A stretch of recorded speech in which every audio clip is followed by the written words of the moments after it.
দেখুন, যেটা ঘটেছে পশ্চিমবঙ্গের ক্ষেত্রে সাম্প্রতিককালে, সেগুলো কোনোটাই পশ্চিমবঙ্গের মান সম্মানকে খুব বাড়াচ্ছে এমন নয়। কোর্ট প্রত্যেকটা ক্ষেত্রেই প্রায় সিবিআই অর্ডার করছে। তার কারণ হচ্ছে, যে কোনো রিক্রুটমেন্ট, যে কোনো অ্যাডমিশন এখন মনে করা হচ্ছে যেগুলো দুর্নীতি করে হয়েছে। তৃণমূল আমলে দুর্নীতির বাইরে কোনো ফাংশন হচ্ছে না। আপনি নিয়োগে বলুন, আপনি চাকরিতে বলুন, আপনি পরীক্ষায় বলুন, আপনি শিক্ষক নিয়োগে বলুন, সমস্ত ক্ষেত্রে দুর্নীতি একটা সম্পূর্ণভাবে একটা একেবারে বাসা তৈরি করেছে। আর সবথেকে বড় দুর্ভাগ্যজনক, আমাদের রাজ্যের টপ রাজনীতিবিদদের সঙ্গে, যারা শাসন চালাচ্ছেন, সরকারের মাথাদের সঙ্গে এই দুর্নীতির প্রত্যক্ষ সম্পর্ক বারবার উঠে আসছে, তার ইন্ডিকেশন আসছে। এবার তার জন্যই কোর্ট যখন এ ধরনের কোনো জাজমেন্ট দেন যে সিবিআই হওয়া উচিত, তখন তা নিয়ে একটা প্রতিক্রিয়া হয়। আবার যদি কোর্ট ফার্দার বলে সিবিআই করার দরকার নেই, সেটা ডিভিশন বেঞ্চ বলতে পারেন, তাহলে সেটা নিয়ে মানুষের মধ্যেও একটা প্রতিক্রিয়া তৈরি হয়। পশ্চিমবঙ্গে এই ধরনের বারবার যে প্রতিক্রিয়া তৈরি হচ্ছে, এটা একটা দুর্ভাগ্যজনক ঘটনা। যে এতে বাংলার অন্তত মান সম্মানের খুব বেশি ভালো হচ্ছে, মান সম্মান খুব আমরা ঊর্ধ্বে উঠছি। আমরা বিবেকানন্দের বাংলা, রবীন্দ্রনাথের বাংলা, নেতাজির বাংলা সকাল বিকেল বলে বেড়াচ্ছি। কিন্তু ভাবুন তো, গত 12-13 বছরে এই সরকারের আমলে একটা রিক্রুটমেন্ট হয়নি যে রিক্রুটমেন্টটা স্পটলেস, একটা অ্যাডমিশন হয়নি যে অ্যাডমিশনটা স্ক্রুটিনির নিচে নেই। বাঙালি হিসেবে এটা কি খুব গৌরবোজ্জ্বল? গত 12-13 বছরে পশ্চিমবঙ্গে একটা ফ্যাক্টরি কোথাও হতে পারেনি সেভাবে, একটা ইন্ডাস্ট্রিয়াল হাউস আসেনি, বরঞ্চ একটির পর একটি কারখানা বন্ধ হয়ে গেছে। আমি নাম করে বলছি, এই সরকারের আমলে এশিয়ান পেন্টস বন্ধ হয়ে গেছে, এ রাজ্য থেকে চলে গেছে। এই সরকারের আমলে হিন্দ মোটর বন্ধ হয়ে গেছে। অ্যাম্বাসেডার গাড়ি তৈরি হতো, আমরা ছোটোবেলায় চড়তাম অ্যাম্বাসেডার গাড়ি, এখনও হাতে গোনা কিছু হলুদ ট্যাক্সি আছে। এই সরকারের আমলে বন্ধ হয়ে গেছে ডানলপ টায়ার তৈরির কারখানা, এই রাজ্য সরকারের আমলে। এই সরকারের আমলে যেসবের মতো, যেখানে কয়েক হাজার মানুষ কাজ করত, সেই কারখানা বন্ধ হয়ে গেছে। তার জন্য পশ্চিমবঙ্গে একটা অরাজকতা চলছে। সাম্প্রতিককালে অরাজকতার সাম্প্রতিকতম নিদর্শন হচ্ছে এই কোর্টে বিচারপতি দ্বন্দ্ব। স্বাভাবিকভাবেই সুপ্রিম কোর্ট ইন্টারভিন করেছেন, দেখা যাক কি হয়। দেখুন, এখানে একান্তভাবে এটা জুডিশিয়াল ম্যাটার, এবং আজকে সুপ্রিম কোর্ট এই বিষয় নিয়ে বসেছেন।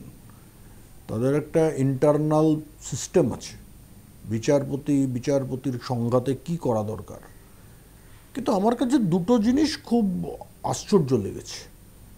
একটা হচ্ছে, যেটা বিচারপতি গঙ্গোপাধ্যায় বলেছেন, তার অর্ডারে এসছে বা তিনি বলেছেন, যেটা সংবাদ মাধ্যমে আমরা দেখেছি, সেটা হচ্ছে আরেকজন বিচারপতিকে তিনি ডেকে নির্দেশ দিচ্ছেন যে অভিষেক ব্যানার্জি সম্পর্কে কিছু করা যাবে না, বলা যাবে না।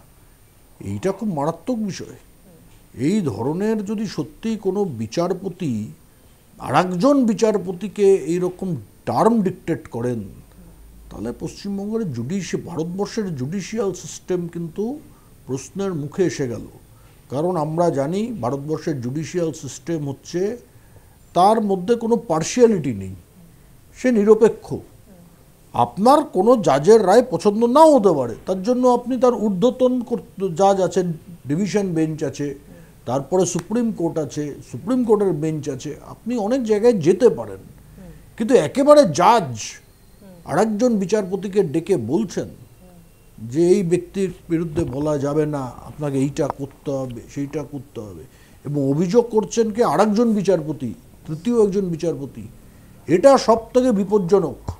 এই বিপজ্জনক প্রবণতা যদি বন্ধ না হয়েছে, তাহলে কিন্তু আমাদের ক্যালকাটা হাইকোর্টের, এত শতাব্দী প্রাচীন ক্যালকাটা হাইকোর্ট, সেই ক্যালকাটা হাইকোর্টের মতো, এবং ভারতবর্ষের সব থেকে পুরনো হাইকোর্ট, সেই হাইকোর্ট সম্পর্কেও কিন্তু মানুষের মধ্যে কনফিডেন্স কমে যাবে। দেখুন, স্থগিতাদেশ জারি করেছেন, করেননি, ঠিক করেছেন, ভুল করেছেন, আমার এতে ঢোকার অধিকার নেই, কারণ এটা জুডিশিয়াল ম্যাটার। আমার পছন্দ না হলে বা যার পছন্দ হবেন না, তিনি সুপ্রিম কোর্টে যেতেই পারেন। কিন্তু যেটা ওই জায়গাটা যে আরেকজন বিচারপতিকে নির্দেশ দিচ্ছেন যে অমুক রাজনৈতিক নেতার ভবিষ্যৎ আছে, রাজনৈতিক ভবিষ্যৎ আছে, এভাবে করা যায় না, এটা সম্ভব নয়। ভারতবর্ষের জুডিশিয়ারি সিস্টেম সে সম্পূর্ণ ইন্ডিপেন্ডেন্ট, সেখানে নিরপেক্ষ অবস্থান ধারণ করে। আপনি বিচারের মাধ্যমে বলতেই পারেন এই বিচার ঠিক হয়নি, ওই বিচার ভুল হয়েছে, আমি এটাকে পরিবর্তন করছি। কোনো জাজমেন্টকে আপনি সংশোধন করতে পারেন, রিভিউ করতে পারেন, কিন্তু এভাবে করতে পারেন নাকি? তাহলে বোঝা যাচ্ছে যে পশ্চিমবঙ্গে যারা শাসন করছেন তাদের হাত কতদূর প্রসারিত। তারা হাইকোর্টের জাজকে পর্যন্ত তারা নানাভাবে কন্ট্রোল করার চেষ্টা করছেন। এটা চিন্তার বিষয়, খুবই চিন্তার বিষয়। আমাদের যে সিস্টেম তাতে যে 4টে পিলার, এক্সিকিউটিভ, জুডিশিয়ারি, লেজিসলেচার এবং মিডিয়া, এই 4টে পিলারের মধ্যে খুব গুরুত্বপূর্ণ পিলার হচ্ছে জুডিশিয়ারি। এবং এই 4টে পিলার কেউ কারুর পরোয়া করে না, একজন আরেকজনের চেক অ্যান্ড ব্যালেন্স পদ্ধতিতে আছে।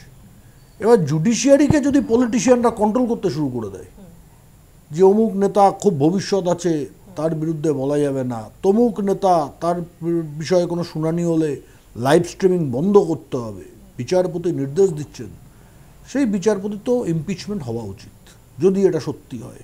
এবারে ইমপিচমেন্ট নিশ্চয়ই পার্লামেন্টে হবে হলে, কারণ ইমপিচমেন্ট সিস্টেম যেটা আছে সেটা পার্লামেন্টের হাতে আছে। ভারতবর্ষের রাজ্যসভায় 2/3 মেজরিটিতে এটা পাশ করাতে হয়। কী হবে না হবে সে তো আমাদের হাতে নেই, তার অনেক দীর্ঘমেয়াদী ব্যবস্থা আছে। কিন্তু বিচারপতি গাঙ্গুলি যে অভিযোগ করেছেন, আমি বারবার বলছি অভিযোগ করেছেন, এবং এমন নয় যে লুকিয়ে চুরিয়ে করেছেন, মিডিয়ার কাছে এটা এসছে, এটা খুব বিপজ্জনক বিষয়।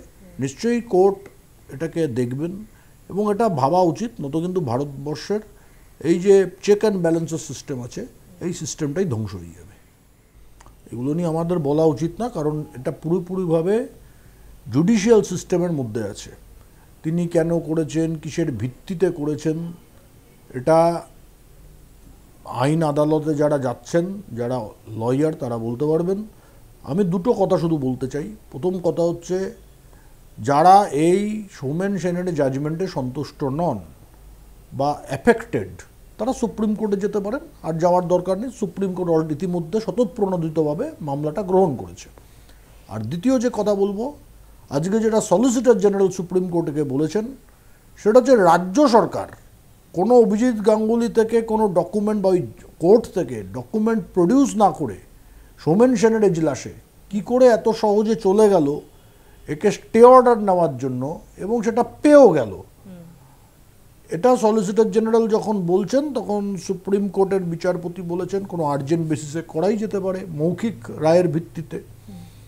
তখন সলিসিটর জেনারেল এটাও বলেছেন হ্যাঁ করা যেতে পারে, সেটা যদি ফাঁসির আদেশ কার্যকর করার ব্যাপার থাকে বা যদি কোনো বাড়ি ভাঙার ব্যাপার থাকে তাহলে করা যেতে পারে। কারণ মুখের আদেশে ফাঁসি হয়ে গেল কালকে, আপনি আর প্রাণ ফেরাতে পারবেন না, বাড়ি ভেঙে দিলেন আর বাড়ি ফেরাতে পারবেন না, তখন করা যেতে পারে। কিন্তু এইটা তো সময় নিয়ে আরও 4 দিন পরেও জাজমেন্টের জন্য হাইকোর্টে সৌমেন সেনের এজলাসে যেতে পারত রাজ্য সরকার।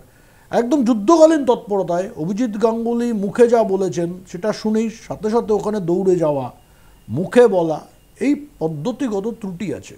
এবং সুপ্রিম কোর্ট সেই কারণে সোমবার দিন লিস্ট করবেন।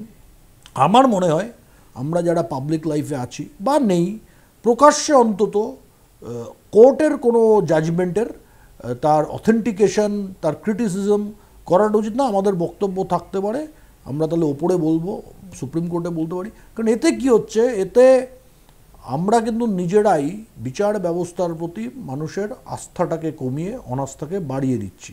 এখনও বিচার ব্যবস্থার প্রতি আস্থাটা রাখতে হবে, এটা লাস্ট রিসর্ট।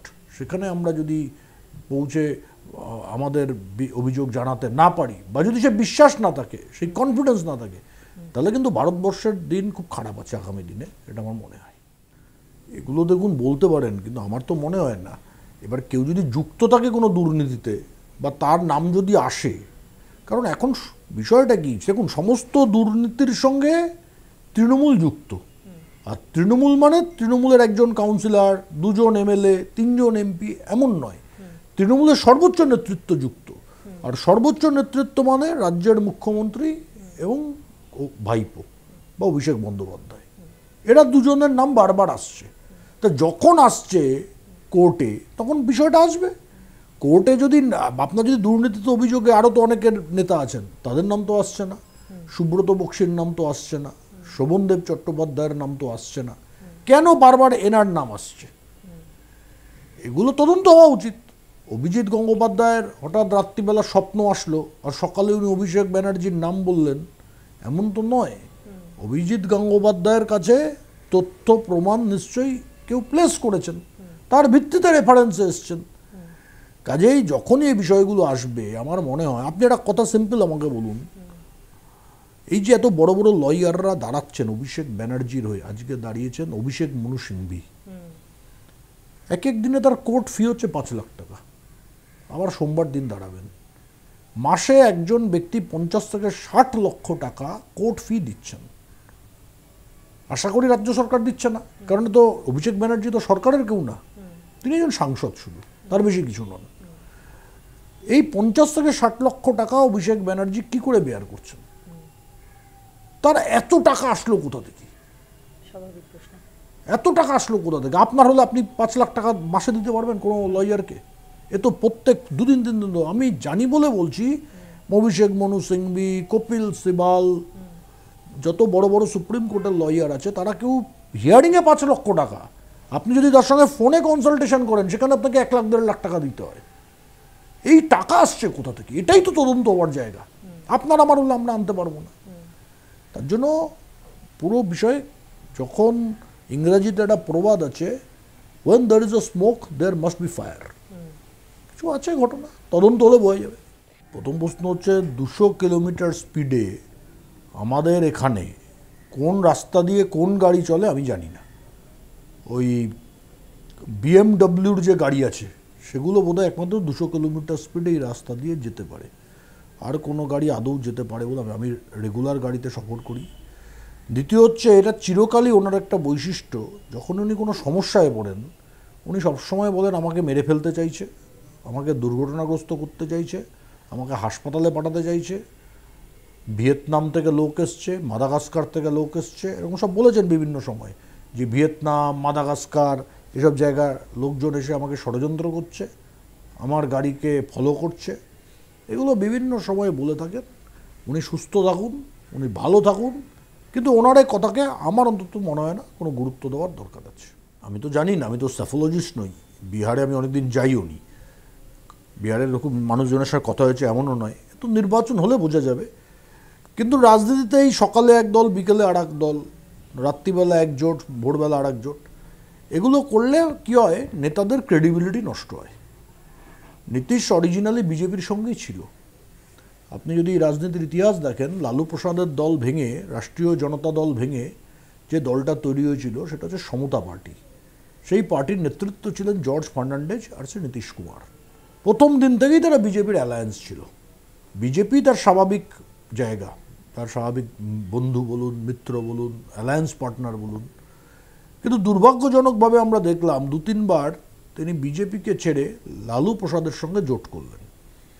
এতে আর যাই হোক নীতিশ কুমারের কোনো লাভ হয়নি, তার ক্রেডিবিলিটি নষ্ট হয়েছে।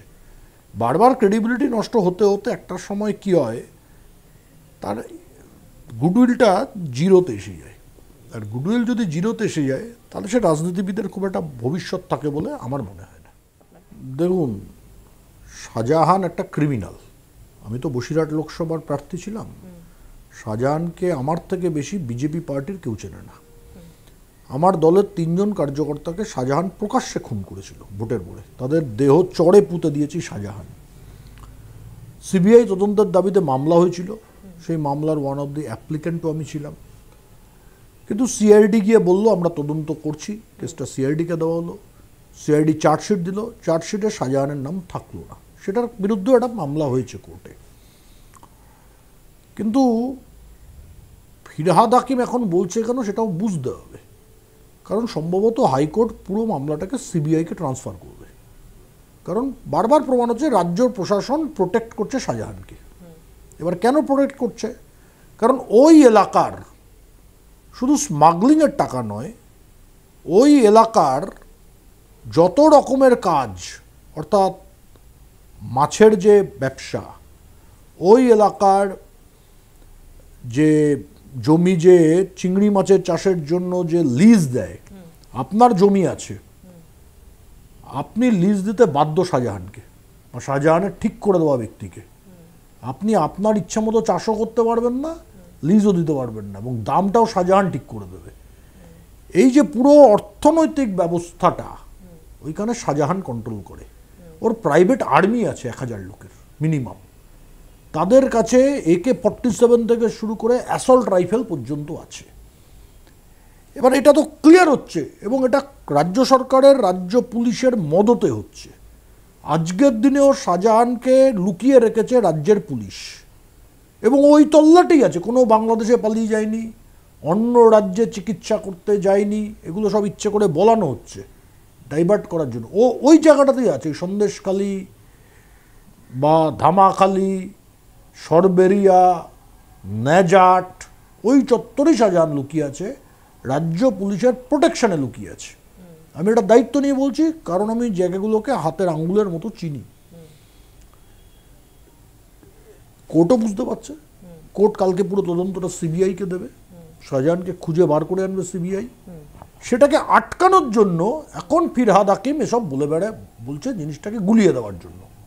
কোর্টে গিয়ে বলবে না, রাজ্যের মন্ত্রী তো ওর বিরুদ্ধে, পক্ষে নয়, তার জন্য এটা সিবিআইকে না দেওয়ার জন্য। কিন্তু আমার মনে হয় না আর কয়েকদিন, খুব বেশি হলে আর 15-20 দিন অপেক্ষা করতে হবে, 1 মাস খুব ম্যাক্সিমাম। তার মধ্যে শাহজাহান অ্যারেস্ট হয়ে যাবে এবং সেন্ট্রাল এজেন্সির হাতেই অ্যারেস্ট হয়ে যাবে। মিঠুন চক্রবর্তীর থেকে আজকের দিনে বাংলায় বড় স্টার নেই।